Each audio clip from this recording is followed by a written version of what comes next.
Bismillahirrahmanirrahim. Assalamualaikum warahmatullahi wabarakatuh. Alhamdulillahilladzi an'amana bi ni'matil imani wal islam wa nusalli wa nusallimu ala khairul anam sayyidina Muhammad wa ala alihi wa sahbihi wasallam. Amma ba'du. Alhamdulillah, suatu kesyukuran kita telah masuk di bulan suci Ramadan. Alhamdulillah, semoga di hari puasa yang pekan pertama ini atau 10 hari pertama ini, semoga kita selalu istiqomah dan selalu dikaruniai sebuah kesehatan, sebuah ketenangan, sebuah keistiqomahan untuk membaca Al-Quran, dan semoga kita selalu melakukan amalan-amalan yang soleh ya. Teruntuk di waktu ini saya akan membahas terkait bagaimana kita membangun lingkungan yang soleh atau kesolehan lingkungan.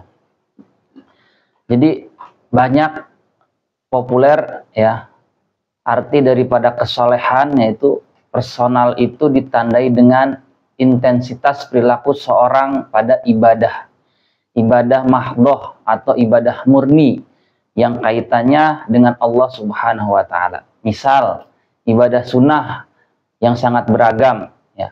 Banyak pemuka agama juga mempopulerkan kesolehan sosial yang ditandai dengan kebaikan seorang dalam bidang muamalah atau segala interaksi sosial dalam bentuk akad, transaksi ekonomi, kepedulian sosial, toleransi, dan sikap ramah terhadap sesama.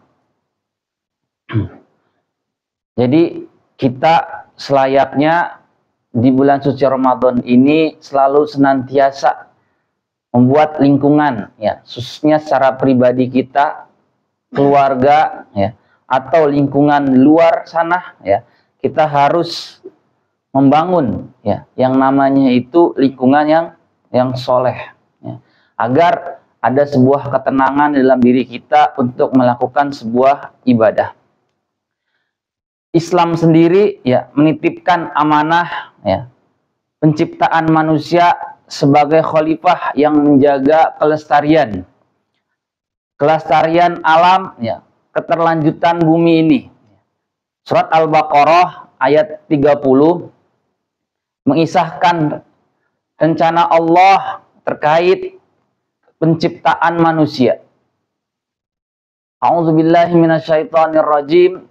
Bismillahirrahmanirrahim. Wa idh qala rabbuka lil malaikati inni ja'ilun fil ardi khalifah. Qalu ataj'alu fiha may yufsidu fiha wa yasfikud dima. Yang artinya, ingatlah ketika Tuhanmu berkata kepada malaikat, aku berencana menciptakan khalifah di muka bumi. Malaikat menjawab, apakah kau akan menciptakan makhluk yang merusakkan dan bertikai, menumpahkan darah di dalamnya. Dari ayat ini kita mendapatkan isyarat bahwa manusia diciptakan untuk merawat bumi, tidak merusak dan tidak menumpahkan darah. Ulama dulu bersepakat bahwa tindakan merusak adalah berbuat maksiat yang hari ini tidak hanya diartikan sebagai maksiat personal, maksiat sosial, tetapi juga maksiat ekologis atau dosa lingkungan karena berdampak pada mafsadah atau kerusakan alam. Kita perlu menginternalisasi nilai-nilai kesalehan lingkungan sehingga tertanam dalam diri kita sebuah dosa ya. Menurut syariat, ketika kita melakukan mafsadat atau kerusakan ya, terhadap lingkungan ya, atau alam, sebaliknya kita akan mendapatkan pahala atau kebaikan menurut syariat bila tindakan ramah terhadap lingkungan.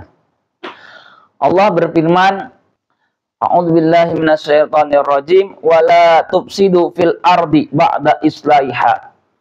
Janganlah kamu berbuat kerusakan di bumi setelah diciptakan dengan baik. Surat Al-A'raf ayat 56. Sementara kita mengetahui kaidah usliyah yang mengatakan an-nahyu yadullu ala fasadil mahyi il anhu, atau artinya larangan agama menunjukkan mafsadat atau kerusakan menurut syariat pada tindakan tersebut. Dalam konteks ini, berbuat kerusakan di muka bumi ya, oleh ulama tafsir Mafsadat pada ayat ini dipahami sebagai perbuatan dosa atau maksiat bersifat personal. Hal ini dapat dimaklumi karena masalah lingkungan belum menjadi masalah manusia pada zaman tersebut. Sedangkan krisis lingkungan menjadi ancaman umat manusia abad ini yang terus mengalami eskalasi pasca revolusi industri dan perkembangan teknologi. Ya. Jadi kita melihat di lingkungan-lingkungan kita ini, ya, kita harus peka, kita harus istilahnya peduli ya akan kerusakan-kerusakan yang diciptakan ya oleh masyarakat, oleh warga-warga, oleh manusia itu ya, yang membuat diri kita pun terdampak ya. Jadi banyak contohnya yang terjadi. Contoh misalkan ada yang namanya cobaan, yaitu gempa bumi ya. Misalkan ada juga ya angin puting beliung ya. Jadi itulah hal-hal yang mungkin menjadikan diri kita harus introspeksi akan lingkungan-lingkungan ya.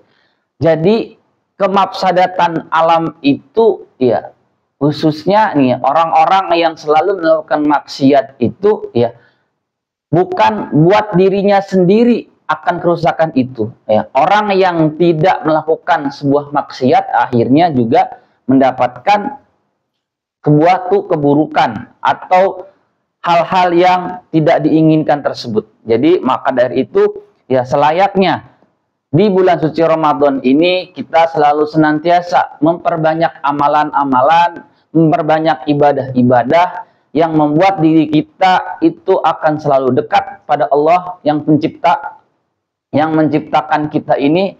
Dan insya Allah di bulan suci Ramadan ini sebuah pahala amalan-amalan itu akan dilipat gandakan. Maka dari itu kita selalu senantiasa harus membangun sebuah lingkungan yang soleh, lingkungan yang baik, yang membuat itu akan menjadi saling berlomba-lomba untuk meningkatkan ibadah, untuk meningkatkan amalan-amalan kebaikan.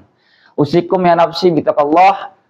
Kurang lebihnya saya mohon maaf atas segala apa yang saya sampaikan. Semoga menjadi manfaat khususnya buat diri saya. Umumnya untuk para pendengar, semoga senantiasa selalu dikaruniai oleh Allah Subhanahu wa taala. Wabil taufiq wal hidayah. Assalamualaikum warahmatullahi wabarakatuh.